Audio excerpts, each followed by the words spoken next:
दोस्तों आज दिन है संडे का और तारीख है 13 जनवरी सन 2024 और इसी के साथ गाज़ा और जो इज़राइल की जंग हो रही है उसको कंप्लीट 100 दिन हो गए मतलब 100 दिन हो गए और इन्हीं 100 दिन की वजह से इज़राइल में बहुत बड़ा प्रोटेस्ट हो रहा है। जो हॉस्टेजेस की फैमिली हैं मतलब जो लोग वहाँ पर कैदी हैं हमास की कैद में, उनकी जो फैमिलीज़ वगैरह हैं उन्होंने एक बड़ा-सा प्रोटेस्ट रखा है वहाँ पर। 24 घंटे चलेगा ये प्रोटेस्ट और इसमें ये डिमांड की जा रही है कि गवर्नमेंट जो भी करे, चाहे डील करे, जिस तरह से करे बस हमारे फैमिली मेंबर्स को छुटा कर लाए। इतने दिन हो गए, किस हाल में रह रहे हैं, क्यों हमारी गवर्नमेंट को दर्द नहीं है। हालाँकि इस तरह के प्रोटेस्ट पहले से होते आए हैं वहाँ पर, हर वीकेंड पर होते ही हैं। हाइफ़ा से भी खबर आ रही है कि वहाँ पर भी बहुत बड़ी-बड़ी रैलियाँ निकाली गई हैं प्रदर्शन के लिए और तल अवीव का तो मैंने बता ही दिया, बड़ा प्रोटेस्ट हो ही रहा है हमेशा की तरह। और ये जो बड़े प्रोटेस्ट हो रहे हैं ज़्यादातर ये हो रहे हैं एंटी गवर्नमेंट मतलब कि गवर्नमेंट के खिलाफ, नेतन्याहू के खिलाफ। इन सब की ये डिमांड है कि इलेक्शन करवाए जाएँ फ़ौरन, नेतन्याहू को हटाया जाए और नेतन्याहू को रिप्लेस कर दिया जाए किसी नए लीडर से, क्योंकि ये कुछ भी करने में नाकाम साबित हुआ है। इसने इज़राइल को कमज़ोर बना दिया है। हम लोगों ने जो उम्मीद की थी और जो इस बंदे ने हमसे वादा किया था उसमें से कोई भी वादा पूरा हुआ ही नहीं है। ना हमारे हॉस्टेजेस वापस आए, ना रॉकेट आना वहाँ से बंद हुए, ना टनल सिस्टम को डिस्ट्रॉय कर पाएँ, कुछ भी नहीं कर पाएँ। हमास आज भी बिल्कुल वैसा का वैसा है जैसा वो 7 अक्टूबर को हुआ करता था। इसके अलावा ये भी खबरें आई हैं कि जो प्रोटेस्ट वगैरह हुए उनको नेतन्याहू की पुलिस ने कंट्रोल करने की कोशिश की, दबाने की कोशिश की, अरेस्ट वगैरह किया गया, पीटा-उटा भी गया कुछ लोगों को। तो ये तो वही खबरें हैं जो हर जगह की गवर्नमेंट करती है अपने प्रदर्शनकारियों के खिलाफ। राफ़ा बॉर्डर से रिलेटेड भी एक खबर आई है। ये वो बॉर्डर है जो इजिप्ट की साइड में, गाज़ा का बॉर्डर, ये अक्सर चर्चाओं में रहता ही है क्योंकि यहाँ से बंद कर दिया जाता है मदद वगैरह का सामान और कभी खोल दिया जाता है, इसलिए चर्चाओं में रहता है। खबर ये आ रही है कि इस पूरे बॉर्डर पर इज़राइल कंट्रोल बनाने की कोशिश कर रहा है या कहिए प्लानिंग कर रहा है यहाँ पर कंट्रोल हासिल करने की। जहाँ पर इजिप्ट वगैरह का कंट्रोल रहता है सबको अपने अंडर में ले लेगा मतलब हमेशा के लिए, ताकि और ज़्यादा पैनी नज़र रख सके हमास के ऊपर कि कुछ अंदर से सप्लाई वगैरह तो नहीं हो रहा है जिस वजह से ये ताकतवर हो रहा है ये सब। तो खबरें निकल कर आ रही हैं कि ऐसी कोशिशें हैं इज़राइल की और उसने शायद अभी अपने इस प्लान के बारे में इजिप्ट को बता भी दिया है। वैसे तो इजिप्ट पहले भी कई बार इस तरह की धमकियाँ दे चुका है कि ऐसा कुछ भी ना सोचा जाए इज़राइल की तरफ से, वो हमारी रेड लाइन होगी अगर हमारे बॉर्डर की तरफ देखा, ये पता नहीं क्या-क्या कहा है। लेकिन जो उसका ट्रैक रिकॉर्ड है इजिप्ट का, या ये कह सकते हैं कि जो वहाँ की इस वक़्त गवर्नमेंट है, जो एस्टेब्लिशमेंट है, उसके हालात जिस तरह के रहे हैं उनको देख के मैं कह सकता हूँ कि वो मान जाएगी, चाहे इससे माने या फिर दबाव से मान जाए अमेरिका के, कुछ ना कुछ डील हो जाएगी। वैसे भी वो तो मदद लेने में, कर्ज़े लेने में मशहूर है इजिप्ट, जो इस वक़्त वहाँ की गवर्नमेंट है और कर्ज़े वगैरह, मदद वगैरह अमेरिका के दम पर ही मिलती है, तो वो आसानी के साथ मान जाएँगे। हर तरफ जंग जारी है दस्तूर के मुताबिक, गाज़ा में हमास लड़ रहा है, हिज़्बुल्लाह भी लेबनान की तरफ से रॉकेटबाज़ी कर ही रहा है। मगर इन तमाम चीज़ों के बीच सबसे ज़्यादा चर्चाएँ जो हो रही हैं इस वक़्त, वो सिर्फ़ और सिर्फ़ रेड सी की मतलब कि हूतीज़ की हो रही हैं। अब हूतीज़ के ऊपर अटैक किया था यूके और यूएसए ने, मैंने आपको पिछली वीडियो में बताया था, स्ट्राइक्स की थी। पहले ही रात में उसने जो है यूके के साथ मिलकर किया था, जबकि पूरा कोलिशन भी था एक पीछे से, बैकग्राउंड उनको सपोर्ट भी था 5-6 देशों का, जिसमें बहरीन भी शामिल था। मगर दूसरी रात में अमेरिका ने अकेले कर दिया। हालाँकि बाद में खबरें ये आ रही हैं कि ये न सिर्फ़ दूसरा वाला अटैक, बल्कि पहली रात वाला भी अटैक जो किया गया था, वो सिर्फ़ दिखावे का था। वरना हूतीज़ की तरफ से पहले ही अपने सारे हथियार वगैरह जो है अंडरग्राउंड कर दिए गए थे, क्योंकि पहले ही उनको खबर हो गई थी। और ज़्यादा से ज़्यादा अमेरिका ने खुद भी उन जगहों पर अटैक किया है ताकि हूती का कोई नुकसान ना हो, ताकि वो गुस्से में आए या फिर इंसानी नुकसान, जानी नुकसान ना हो। सिर्फ़ और सिर्फ़ मेरा दबदबा बन जाए और मैं दुनिया को दिखा सकूँ कि हमारा भौकाल कायम है, इस वजह से किया गया है। वो अपने आप में एक अलग मैटर है।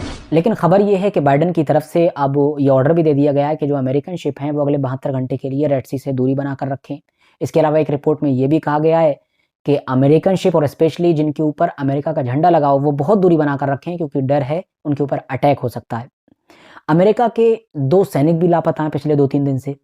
वो सोमाली तट के पास मौजूद थे और वो 2-3 दिन से उन्हें खूब ढूँढने की कोशिश की जा रही है, वो मिल ही नहीं पा रहे हैं। अब शक यही है, अमेरिका की तरफ से कबूल कर लिया गया कि वो गायब हैं और हमको डर है कि वो डूब गए हैं। लेकिन शक दुनिया भर के लोगों का, एक्सपर्ट्स का यही है कि ये सब हूती का काम है, क्योंकि उनकी तरफ से लगातार ये दावे किए जा रहे हैं कि हमने बदली कार्रवाई शुरू की है, हमने जेट को उड़ाया है, हमने इसके कई जहाज़ों को उड़ा दिया, हमने करके डुबो दिया है हमने पानी वाले जहाज़ों को इसके कई। तो ऐसा माना जा रहा है कि जिनके बारे में वो दावा कर रहा था और ये कह रहा था कि अमेरिका छुपा रहा है, तो शायद वो यही सारे जहाज़ हैं जिनकी वजह से उसके जो 2 फौजी हैं वो भी गायब हैं। अब ज़ाहिर है फौजियों को तो छुपाया नहीं जा सकता है कि वो कहाँ गायब हो गए, जहाज़ों को या बाकी माली जो पैसे का नुकसान होता है उसको छुपा लिया जाता है। इसके अलावा अब एक खबर ये भी आ रही है कि अब यमन के हूतियों ने कतर और यूएई मतलब कि यूनाइटेड अरब एमिरेट्स को भी धमकी दी है कि हम उनके ऊपर भी बड़ा अटैक कर सकते हैं। अब ये धमकी क्यों दी है? दरअसल यमन के लोगों का, हूती का ये दावा है कि हमारे पास ये इन्फॉर्मेशन आई है कि इन दोनों देशों ने अपने खुफिया तौर पर विमान दिए थे इस्तेमाल करने के लिए अमेरिका और यूके वाले उस ग्रुप को, कि जिन्होंने इनके ऊपर एयर स्ट्राइक की थी। जैसा कि मैंने पहले बताया था कि एयर स्पेस वगैरह और दूसरी तरीके से इन्वॉल्व होना ये सब तो मुमकिन है ही, रिपोर्ट आई नहीं थी। लेकिन अब हुतियों का ये कहना है कि इन्होंने अपने विमान दिए थे खुफिया, और उन विमान ने हमारे ऊपर स्ट्राइक्स वगैरह की थी उस रात में, जो पहली रात में अटैक हुआ था। तो ज़ाहिर है अगर कुछ ऐसी इन्वॉल्वमेंट निकलती है और हुतियों के पास सबूत होता है, तो वो दुश्मन मानेगा ही मानेगा और अटैक भी कर देगा, क्योंकि उनके पास मिसाइल्स बहुत लॉन्ग रेंज वाली हैं। और जो आसपास के दूसरे देश हैं, सऊदी अरबिया हो, यूएई हो, कतर हो, इन सब के पास खोने के लिए बहुत कुछ है। हुतियों के पास खोने के लिए कुछ है नहीं, इसीलिए वो वैसे भी जंग लड़ने के लिए तैयार ही बैठे हैं। दोस्तों, अगर आप लोग हुतीज़ और ये अमेरिका, यूके वगैरह का जो कुछ भी चल रहा है, इस पर शुरू से नज़र बनाकर रखे हुए हैं, तो आपको ये भी पता होना चाहिए कि फ्रांस ने इससे दूरी बना ली है। न सिर्फ फ्रांस ने, इटली, स्पेन और भी यूरोपियन देश हैं जो इससे दूरी बनाकर रखे हुए हैं पूरे मैटर से, और वॉर में इन्वॉल्व नहीं होना चाहते हैं। मगर आप लोगों ने दिमाग लगाया कि आखिर ये फ्रांस क्यों इतनी दूरी बना रहा है? ये तो बहुत पक्का दोस्त था अमेरिका का, और ये सब पीछे-पीछे चलता है, ये तो इज़राइल के साथ खड़ा होता है। तो इसके पीछे 2-3 वजह हैं। पहली वजह तो ये है कि फ्रांस यूरोप का वो इकलौता देश है कि जो अमेरिका की जो बॉसगिरी है, जो दादागिरी है, उसको पसंद नहीं करता है। मतलब उसे ये सूट नहीं करता है, और उसको ये बुरा लगता है कि भाई हम पीछे-पीछे क्यों चल रहे हैं और अमेरिका बॉस बना पड़ा है। अब वो जो भी कहिए, अब उसका अपना पुराना इतिहास भी है, वैसे तो ब्रिटेन का भी अपना पुराना इतिहास है, लेकिन उनको नहीं लगता, उनको मज़ा आ रहा है पीछे-पीछे चलने में। तो आसान शब्दों में समझिए, उसको दादागिरी पसंद नहीं है, इसीलिए वो उसकी बॉसगिरी में चलना नहीं चाहता है ज़्यादातर। दूसरी वजह ये है कि जो लेबनान है, हिज़्बुल्लाह जहाँ बैठा हुआ है, वहाँ पर आज भी फ्रांस का काफ़ी असर है, क्योंकि वो उसकी कॉलोनी रहा है एक लंबे वक़्त तक। वहाँ पर क्रिश्चियन आबादी भी है, आपको पता होगा लेबनान में अच्छी खासी। और यही वजह है कि आज भी जब इज़राइल और लेबनान के पीछे जो थोड़ी बहुत बातचीत हो जाती है, जब कोई डील होना होती है, किसी मुद्दे को लेकर बात होना होती है, तो एक-दूसरे की तो सुनते नहीं है वो। तो किसके ज़रिए से होती है? फ्रांस के ही ज़रिए से होती है, क्योंकि वो दोनों जगह उसके कनेक्शन हैं। इसके अलावा एक बड़ी वजह रशिया और यूक्रेन वॉर भी है, क्योंकि इस वॉर ने सारे यूरोपियन देशों को ये दिखा दिया है कि अमेरिका उनके साथ क्या करता है। जंग में ले जाता है, उन्हें झोंक देता है और फिर पीछे हट जाता है। अमेरिका यूक्रेन वॉर में अगर आप लोग इंटरेस्ट रखे हुए हैं और एक्टिव हैं, तो आपको पता होगा कि अमेरिका ने साफ मना कर दिया है कि भई हम कुछ मदद नहीं करने वाले हैं, अब मदद खत्म यहाँ से। लेकिन ब्रिटेन अभी भी उसकी मदद कर रहा है कि भई जंग जारी रखो, जंग मत रोकना, हथियार चाहिए, पैसा चाहिए, हमसे लेते रहो। तो कुल मिलाकर अमेरिका जैसे वहाँ छोड़ गया, वैसे किसी दिन इज़राइल को भी छोड़ जाएगा, ये भी खबर आ जाएगी। या फिर यमन से लड़ाई लड़ रहा है, सबको पूरे यूरोप को ले जाकर डाल दे कि आओ मेरे साथ लड़ाई लड़ो, बाद में भाग जाए, फिर क्या होगा? यमन के लोग तो यूरोप को दुश्मन मानेंगे, जहाज़ कैसे निकलेंगे वहाँ से? हूती लोग तो वहीं बैठे हुए हैं। तो इज़राइल गाज़ा की वॉर तो रुक जाएगी, लेकिन वो उनकी हमेशा के लिए मुसीबत खड़ी हो जाएगी। तो वो इस चीज़ को समझ रहे हैं, इसीलिए न सिर्फ फ्रांस, स्पेन, इटली, इस तरह के बहुत सारे देश दूरी बनाकर रखे हुए हैं और अपने मुल्क को देख रहे हैं, जो कि सही भी है। अब बात कर लेते हैं इंटरनेशनल कोर्ट ऑफ जस्टिस की, जहाँ पर इज़राइल और अफ्रीका का पूरा मैटर चल ही रहा है, आपको पता ही होगा। उस कोर्ट से कुछ ऐसी फ़ोटोज़ निकल कर आई हैं कि जहाँ पर जज वगैरह साहब जो हैं, इज़राइल का तरफ से जो पक्ष रखा जा रहा है, उसको सुनते हुए नींद में पहुँच गए, सोने लगे, जमाइयाँ लेने लगे, जो भी कहिए आप, ऊँघ आने लगी उनको। अब क्यों आ रही है, वो आप समझदार हैं। और अगर अभी भी आपकी समझ में नहीं आ रहा है कि उनको नींद क्यों आ रही थी, तो आप ये समझ लीजिए कि फ़ोटोज़ ऐसे आए कि जो इज़राइल के खुद की पूरी टीम बैठी हुई है, उसमें बैठे हुए लोग सो रहे थे। अब उसमें भी बैठे हुए लोग सो रहे हैं, उसकी वजह यही है कि एक ही झूठ को कितनी बार बोला जाए और कितनी तरीके से बोला जाए, एक लिमिट होती है ना। तो ज़ाहिर है कब तक सुनते, वो बेचारे खुद ही सोने लगे, अपना ही पक्ष सुनते-सुनते। जज साहब की तो फ़ोटोज़ पहले ही दिन वायरल, मतलब जो इज़राइल का पहला दिन था, उसी दिन वायरल होने लगी थी कि वो किस हाल में पहुँच गए थे। इसके अलावा एक और पॉइंट की बात ये है कि जब ये पूरा मैटर हुआ, 2 दिन की सुनवाई जो हो चुकी है, पहले दिन जब साउथ अफ्रीका को अपना पक्ष रखना था, तो सिर्फ़ अल जज़ीरा ने उसको जो है ब्रॉडकास्ट किया, बाकी कोई भी जो बड़े जितने भी चैनल हैं, चाहे वो बीबीसी हो, स्काई न्यूज़ या फिर सीएनएन हो, इस तरह के जितने वेस्टर्न मीडिया हाउसेज़ हैं, किसी ने भी लाइव नहीं दिखाया।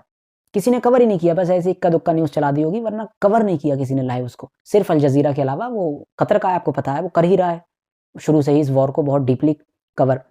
लेकिन जब दूसरा दिन आया, जिसमें इज़राइल को अपना पक्ष रखना था, वो भी ऐसा पक्ष रखा है कि सभी हँस रहे हैं, और जो लॉ की जानकारी रखने वाले, इंटरनेशनल कानून की जानकारी रखने वाले लोग हैं, उनका कहना है कि भई कुछ भी दम नहीं है इज़राइल की तरफ से। हाँ, अगर फिर भी उसके फ़ेवर में फ़ैसला आ जाता है, तो फिर ये यूएन की ताबूत पर एक आखिरी कील होगी, समझ लीजिए। उसकी जो बची-कुची जो कसर है, जो इज़्ज़त है, वो भी ख़त्म हो जाएगी, और सबको पता चल जाएगा कि ये क्या काम करता है और कितना मुनसिफ़ है, कितना ज़्यादा इंसाफ़ पसंद है। तो दूसरे दिन जब इज़राइल की तरफ से अपना पक्ष रखा गया, तो सबने लाइव चलाया। सबने लाइव चलाया, बीबीसी ने लाइव चलाया, स्काई न्यूज़ ने, और इसके अलावा सीएनएन वगैरह जितने हैं, सब ने लाइव चलाया, और अल जज़ीरा ने भी चलाया। हालाँकि अल जज़ीरा ने दोनों दिन दिखाया, तो ये बढ़िया चीज़ है, और यही एक इंसाफ़ पसंद इंसान की, एक इंसाफ़ पसंद किसी भी संस्था की ये पहचान है कि भई वो दोनों पक्षों को दिखाए।